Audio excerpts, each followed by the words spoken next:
Hello everyone, welcome back to this channel. In this video, I will show you the easy and clear steps on how to share album links in OneDrive on computer.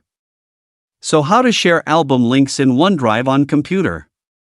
Make sure you keep watching this video until the end. Let's get started right away.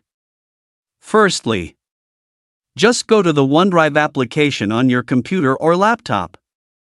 And this is the OneDrive display. To share an album, first go to the album menu, move the cursor to the left of the screen. Here there are many menu options. Tap the Photos menu. Here it will appear like this. Tap the Albums menu here. Here the Albums menu display is displayed. Enter the album to be shared. Now here it is already in my album. To share this album, tap the share icon here.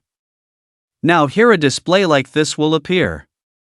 Next, to send a link, tap the copy link icon here.